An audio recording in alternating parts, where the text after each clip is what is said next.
Okay, I was born in Edmonds, April 5th, 1934, at the southeast corner of 6th and Glen, which is over the back of the old high school.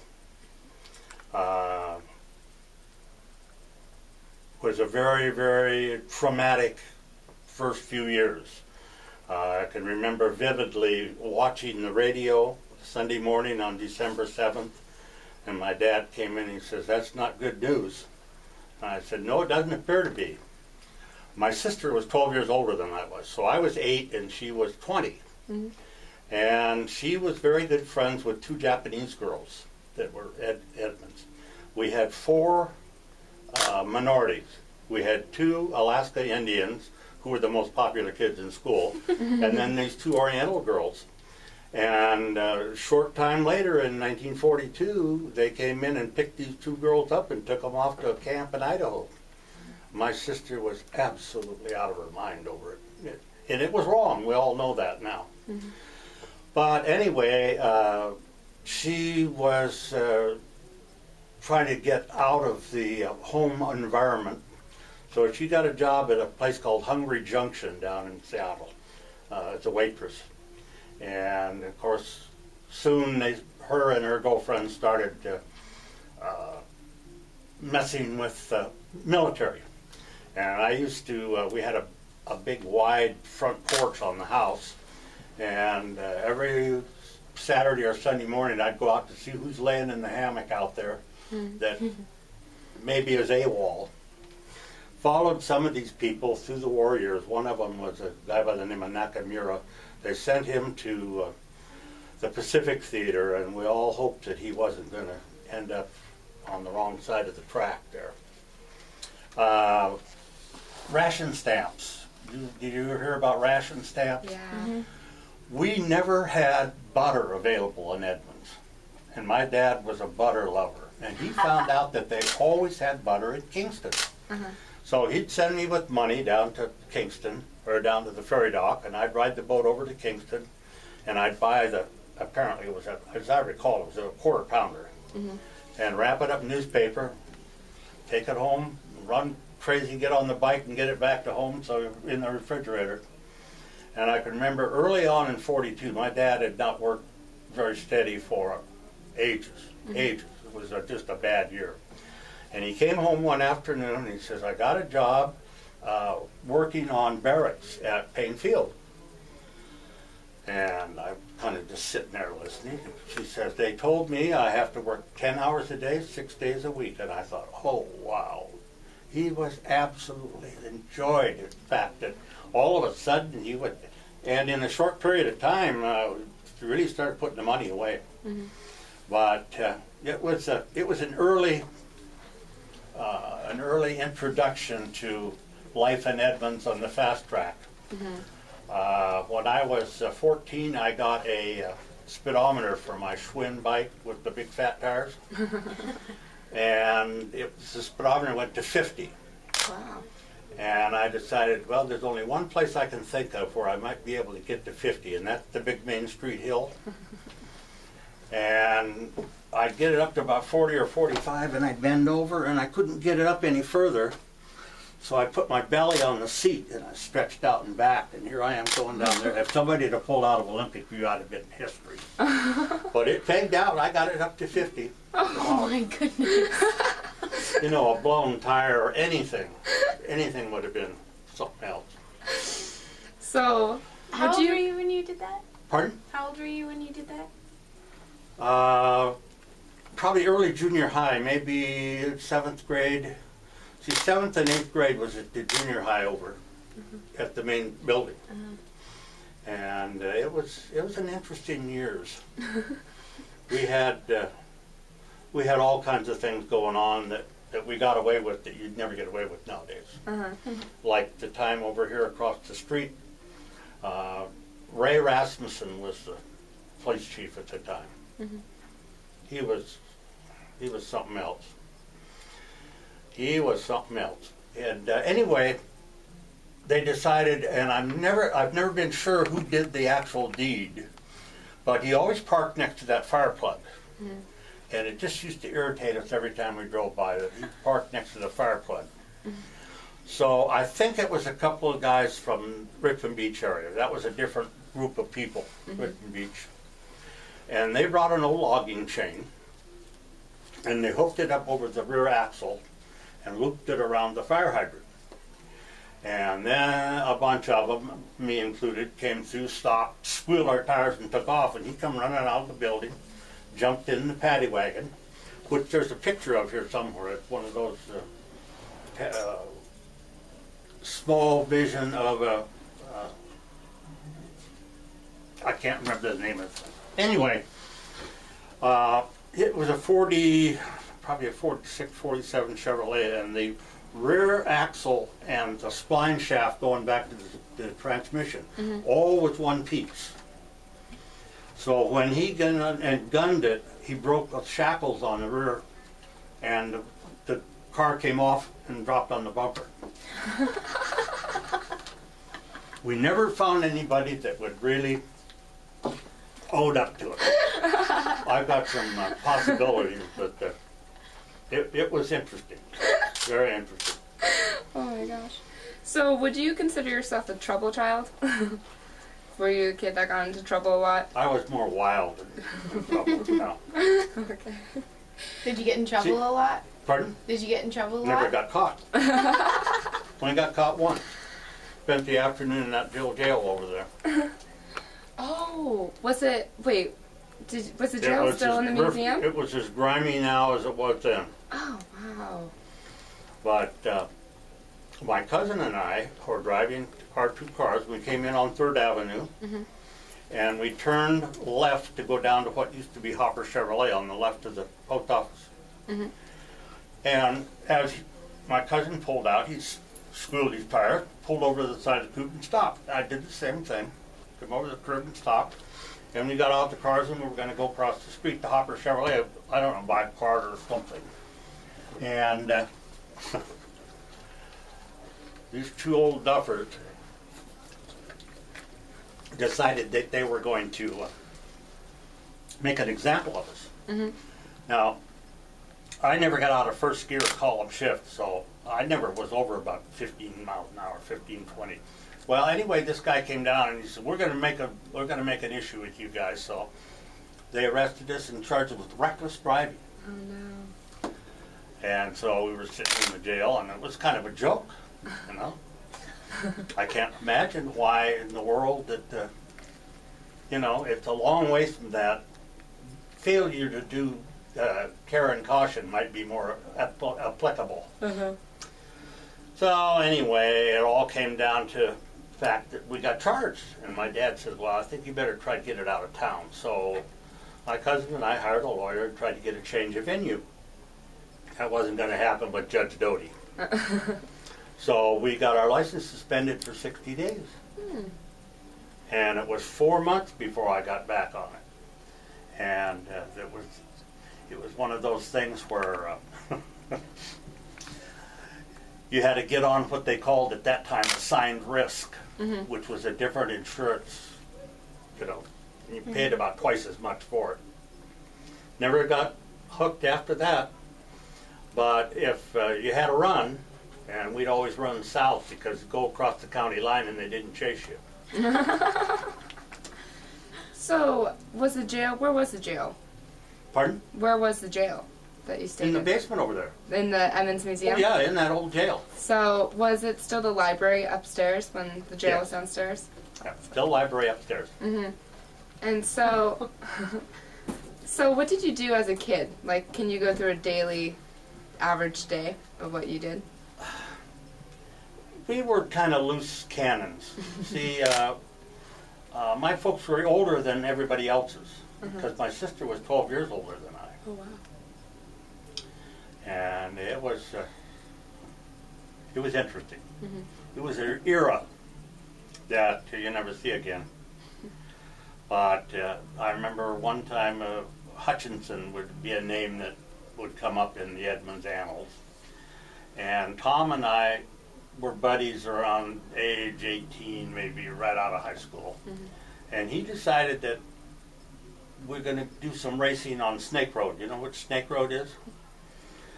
You go out of town on 3rd, turn up the hill, and when you get to that light with the barber shop and the gas station, just before you start up the hill, Yeah. the road to the left, Oh, okay. and it gets into what we used to call the Snake Road, which is old Edmonds Everett Highway, I think what it was.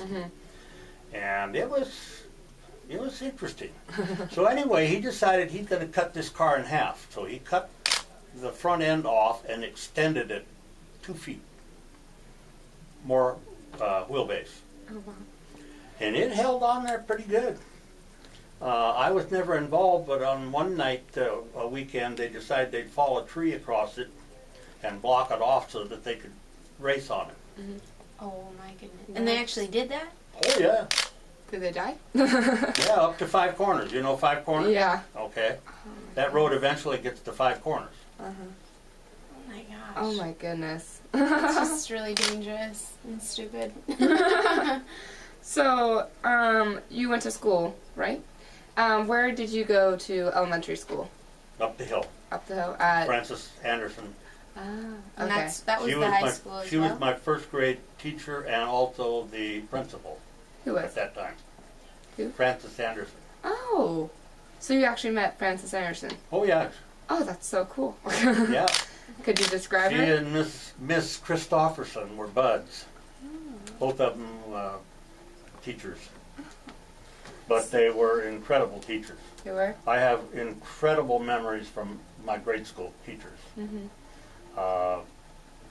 Mrs. Shakespeare, Miss Shakespeare, had the most beautiful penmanship. Just absolutely. She'd be talking to you and she'd write on the board when they had chalk and boards.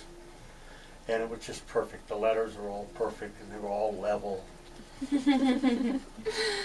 And They don't teach that anymore. Apparently, cursive handwriting.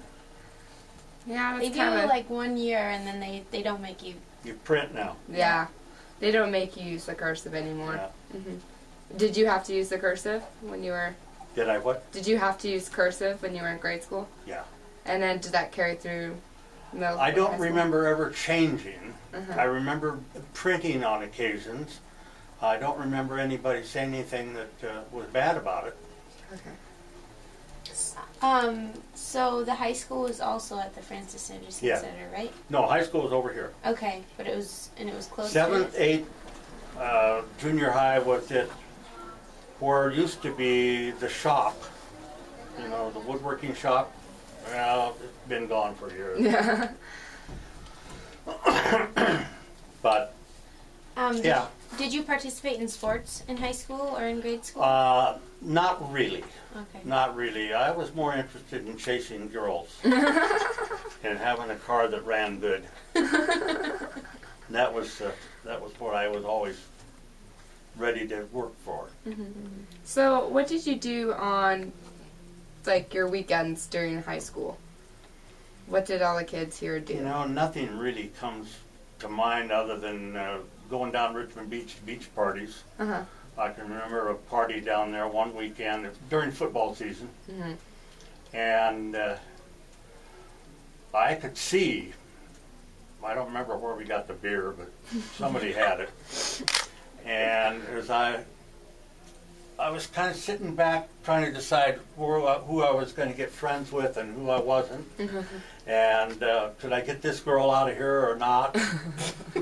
And then it started coming down the hill, all these red lights. And there was about 8 or 9 cop cars. County sheriffs, Richmond Beach had a cop at that time. And I stood in that swamp with the cattails with water up to here for about a half hour waiting for him to get out of there so I could get out. They packed them away like you wouldn't believe. There must have been, I don't know, 10, 15 guys that got picked up, Oh my taken in. gosh. Oh my gosh. I don't know whatever happened to them because most of them I didn't really know that well. I was kind of out of my element at Richmond Beach. We had a bunch of guys that called the Beach Boys, and they were a bunch all by themselves. What about the Edmonds Beach? Was that really a beach at that time, or was it just kind of a...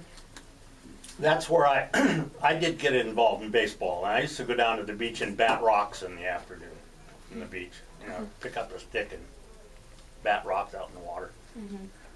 So, how do you think your classmates would remember you? About the way that I just described. We just had our big reunion last weekend. Oh, really? How many Yeah. years? Was it your... Class of 52, So 60? 60th reunion. Oh, wow. And there were 3 people at that reunion I started the first grade with.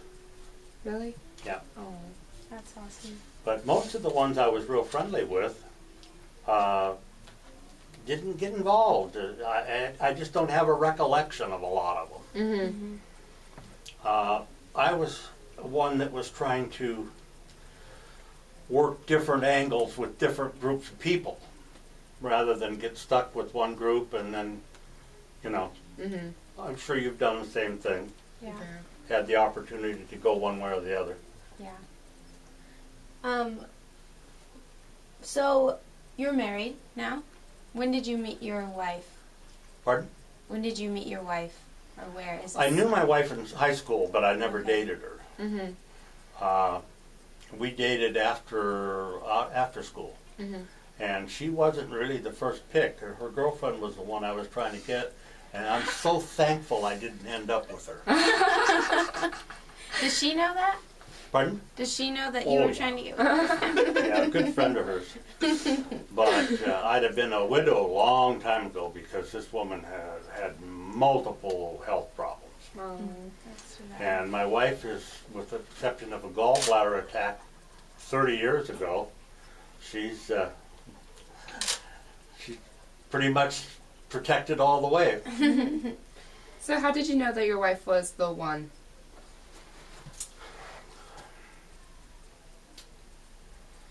It just seemed to fit. Mm-hmm. Just seemed to fit. And she stood by me with all the trials and tribulations of our lives, and we had plenty of them. Uh-huh. Had plenty of them.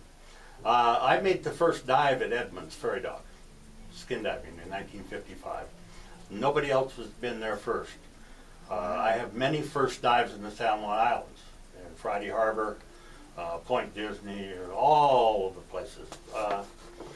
I figured sometime back, after about 35 years of diving, that I had about 6,000 hours underwater. That's a bunch. Wow. I started off as a competitive freediving spearfisherman. Mm-hmm. That's back in the days when we had spearfishing meets, and you had to go by what the allotment was. And then we'd have these spearfishing meets, and then we'd call up the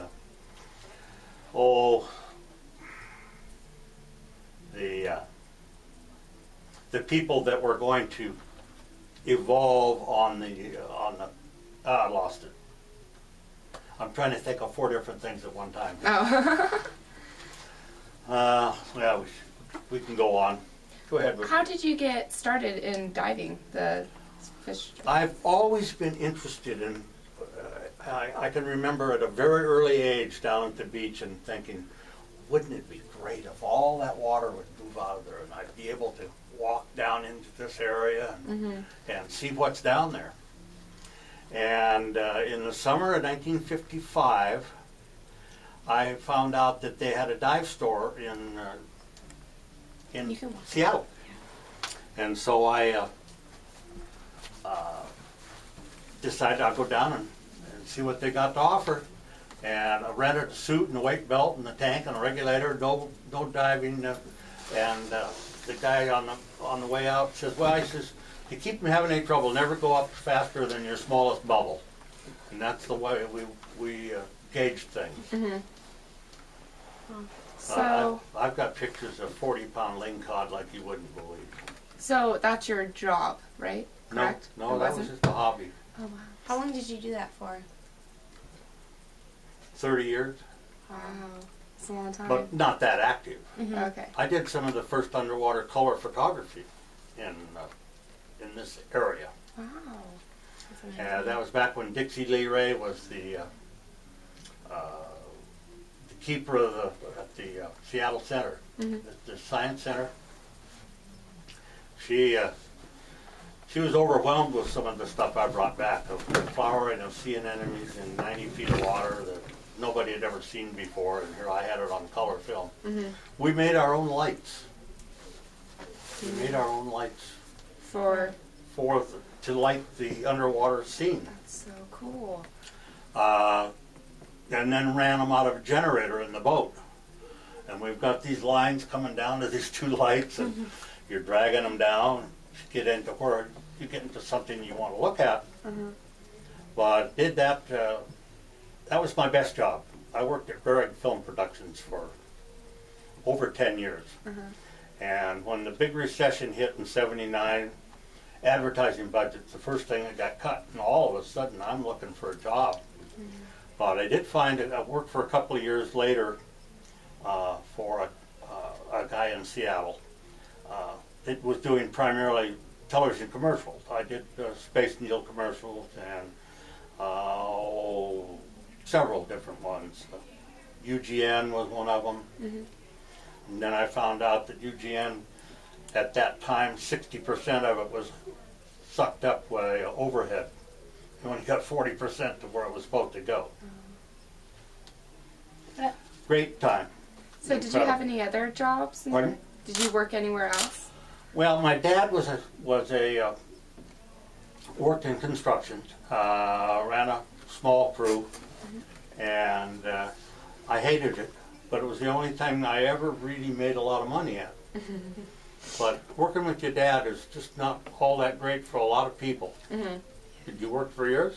Well, my dad works for my grandpa, so. Ah, But I can work with my dad, so. where we at? Well. Okay, so are you a religious person? No. No? Okay. Is that a family choice or your choice No, specifically? it's my trade. Okay. I've spent too much time with astrophysics and geology and astronomy, and I just can't buy it. Mm-hmm. So, do you have any theories on life then? Do I have what? Any theories that, I mean, religions have their own. No. No. Nothing. You're more I'm scientific. not a friend More of them. scientific. I've been around them too much. I see. So, what are your parents like? Or where are they from? My mother was born in North Edmonds in 1902, and my grandmother moved to Edmonds in, I think it was the year after the Seattle fire, which would have been 1890. And when Mom was born, they got burned out. Fire started and burned the whole thing down, burnt the baby clothes, burnt everything. In Edmonds? Or Oh yeah, that happened a lot. was it a big fire? Like, do you know what caused It it? was just a house fire. And so, where did your dad originate from? My dad came from North Carolina.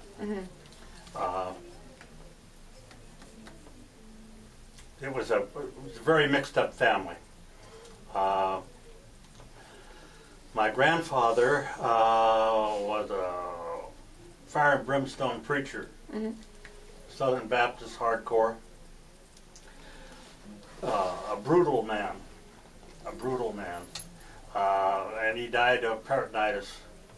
That's when you got an appendix that gets infected and it bursts, and they didn't know how to take care of it in those days. So he died.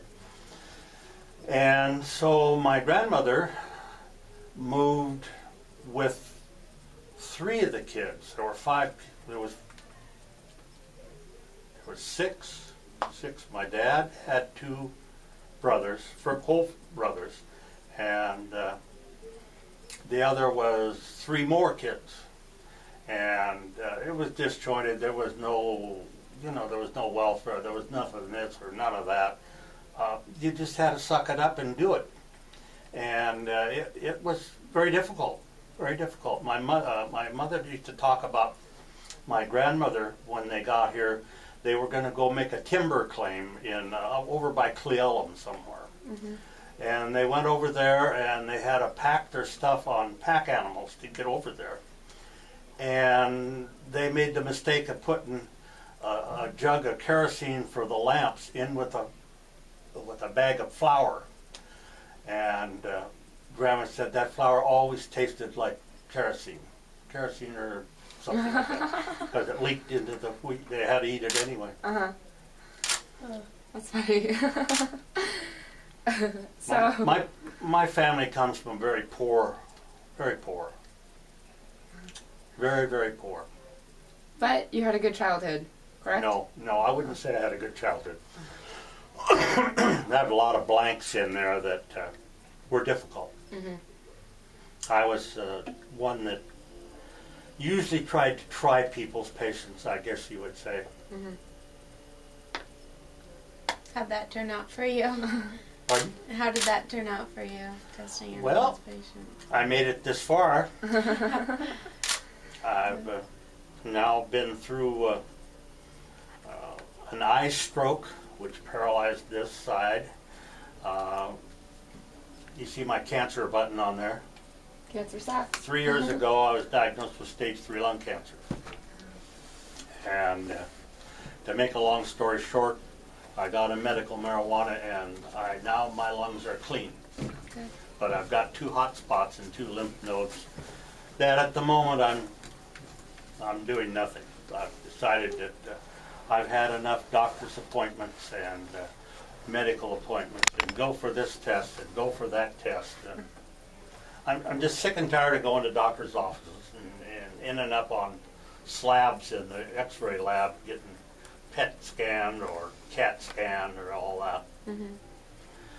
So I'm heading down south, which I do in late September, early October. I spend 6 months in Arizona. Ooh. What part of Arizona?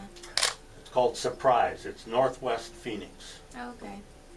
And it's primarily elderly, retirees. Mm-hmm. How long have you been going there? You go every year, or? I've been going every year for some time. I retired in '98, and I started going down 3 months then, but now I'll go down 6 months. My wife she can't stand 6 months down there, so she'll come down and then she'll fly home and turn around and come back. She doesn't deal with the heat like I do. Mm-hmm. You like the heat? You like I the heat? love the heat. Yeah. Love the heat. And right now I'm fighting a big back problem. I thought I was going to have surgery, and the guy says, surgery isn't going to help. You're going to have to suck it up and live with it. I'm not ready to do that yet because it's a real hindrance. Mm-hmm. The cancer never hurt. It never really did anything to hold me back per se. Mm-hmm. It was just one of those things where, you do your thing and either it works out or it doesn't. Mm-hmm. But I've always come in with kind of a jaded look at the thing. Mm-hmm. Do you have any kids? 2. How old are they? Son's 52 and the daughter's 50. Mm-hmm. Mm-hmm. Do you have any grandkids? 1, 24. Wow. And that's it. That's all we're going to get. End of the era? My son is never married, and our daughter didn't like pregnancy at all. Ah. Matter of fact, she hated it. She was sick, and just... It wasn't good for her. It was not good for her, and she's short anyway. And when and Ben was a big kid. He was over 9 pounds. Oh, wow. She's done quite well. My son is still trying to find his niche, I guess. Mm-hmm.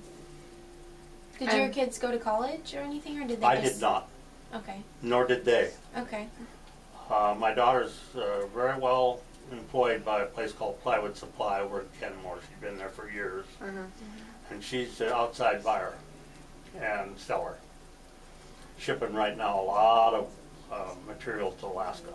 Ooh, that's good. So your kids, are you close to them? Do you see them like every...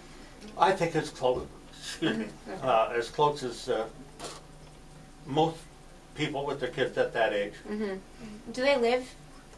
The daughter obviously Tony lives in but- Linwood, and Gina lives southeast Everett. Okay. So Do you you get- live close. Do you have any family traditions that you've had passed down? Nothing comes to mind. Nothing comes to mind. Uh-huh. Well, do you have an ethnic background at all?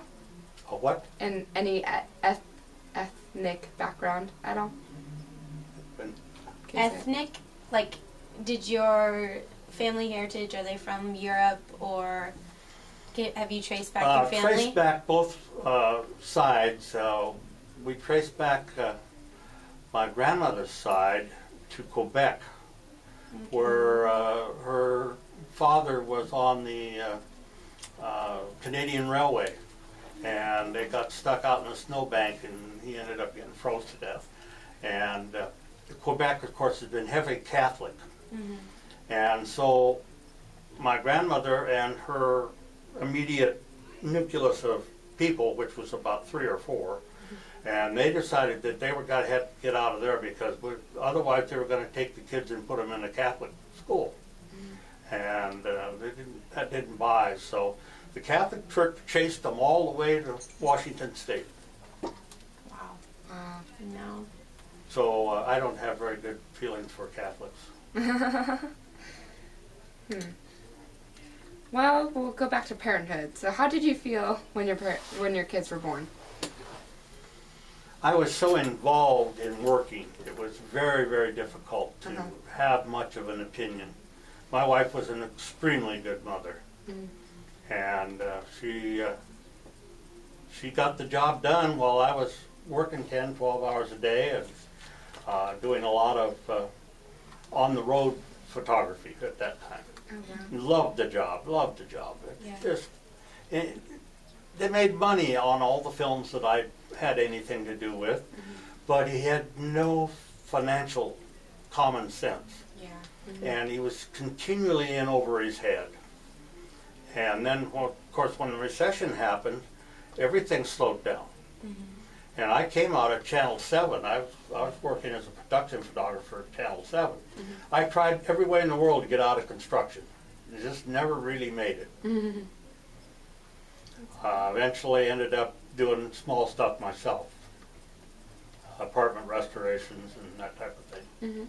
So what would you say, this is a little change of topic, what was the most important or meaningful lesson you've learned in your life? Wow.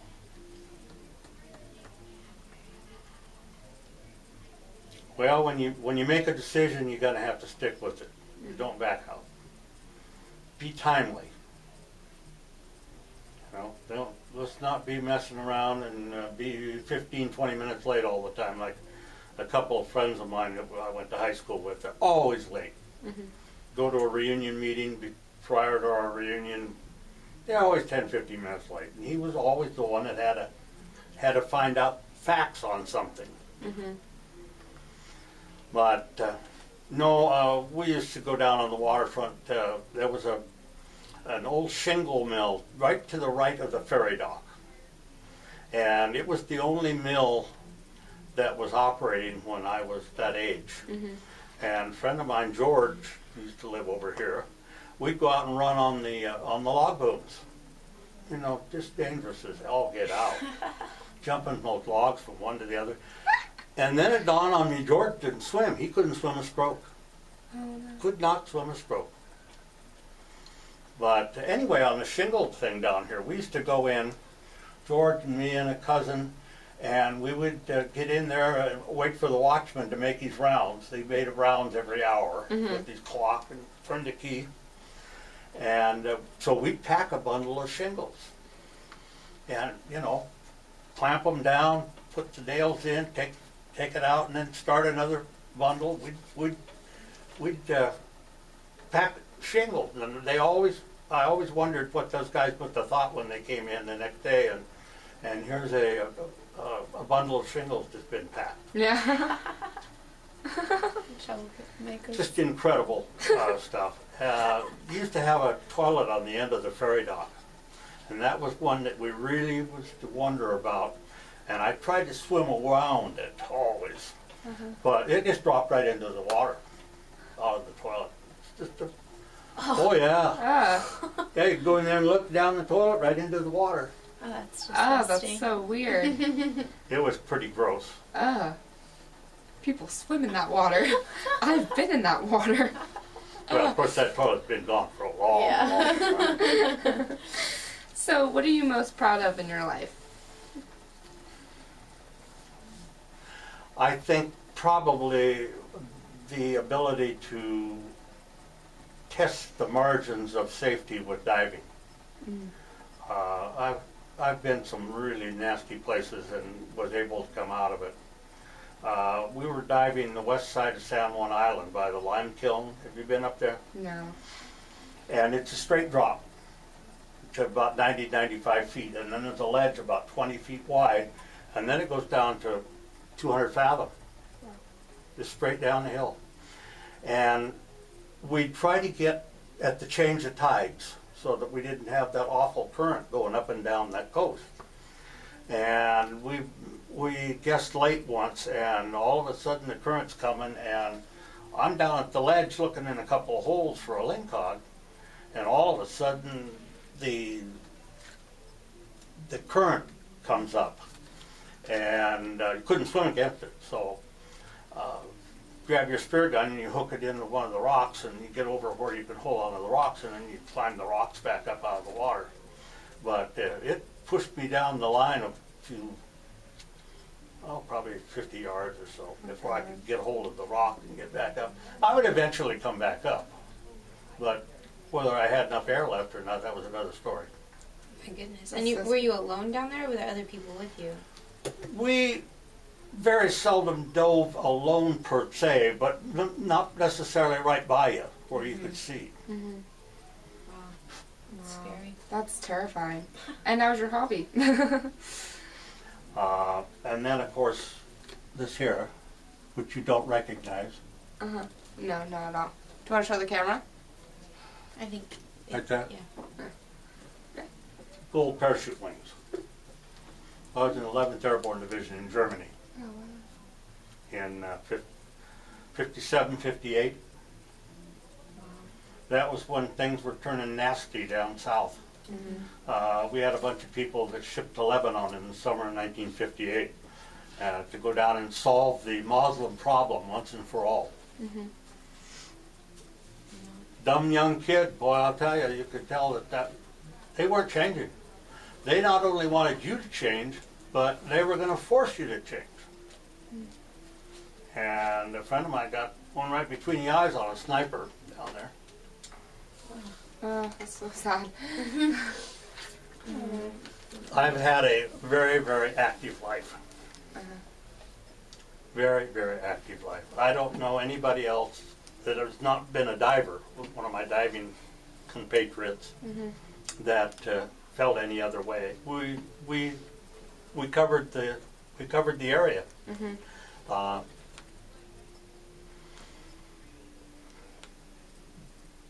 Oh, go ahead. So, what would you say is the happiest moment of your life? You know, I don't really have a happiest moment of my life, I don't think.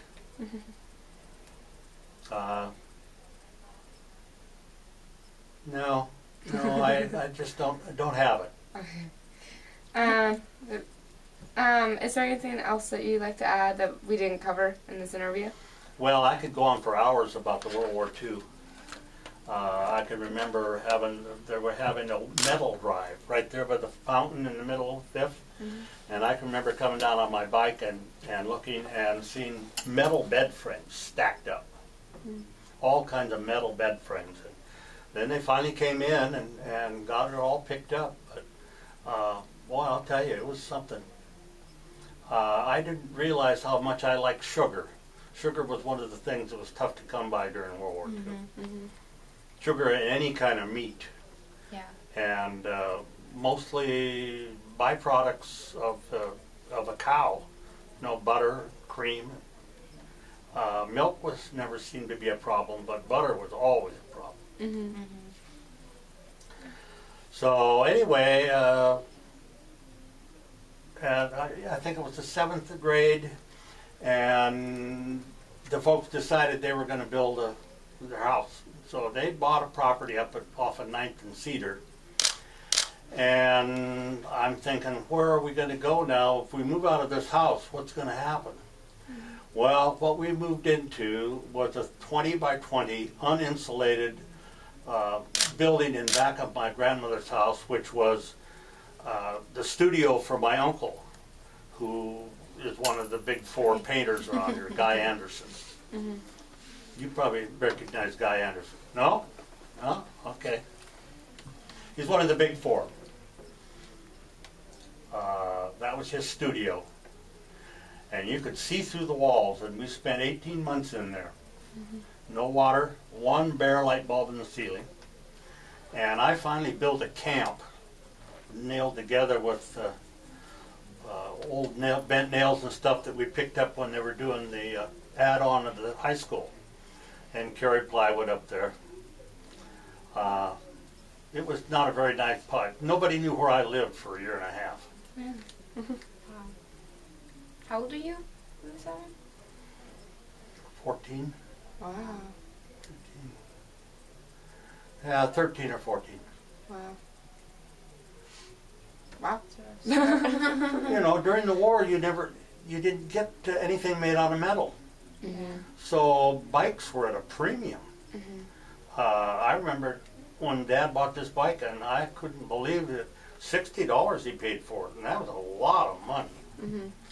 But I ran the wheels off it. It was good. It was go. Isn't that the bike that you went down Main Street on? Yeah, same bike. Same bike. That's so fun. All right, so we're going to have to get you to say your name for the camera. Okay, Gary Crymes. All right. And thanks for being interviewed. Thank you.